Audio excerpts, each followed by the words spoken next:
different business people get to get exposed to companies and organizations that otherwise they would not be able to have met, especially when we are discussing Africa. It's very hard to reach the African companies to learn about the economies of Africa unless you have some kind of face-to-face meetings.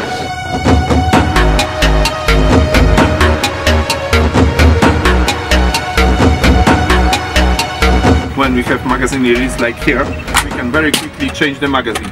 Jesteśmy firmą dzisiaj nowoczesną i poszukującą ekspansji na tereny, na których jeszcze się nie prowadziło sprzedaży produktów. Zakłady mechaniczne w Tarnowie, jak i polski przemysł jest otwarty na współpracę, na przekazanie i transfer technologii i udział w rynkach wschodzących, bo tak je nazywamy.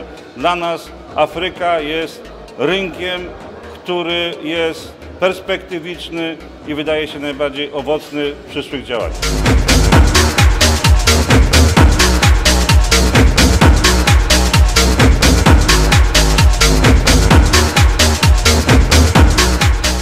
Temos muitos grandes recursos naturais que queremos transformar em bem. A Polônia possui know-how e tem tecnologia. Por isso nós estamos num mercado aqui na Polônia.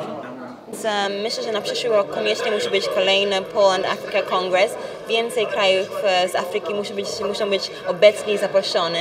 I myślę, że coraz rok na rok będzie mocniejsza obecność Afryki w Polsce.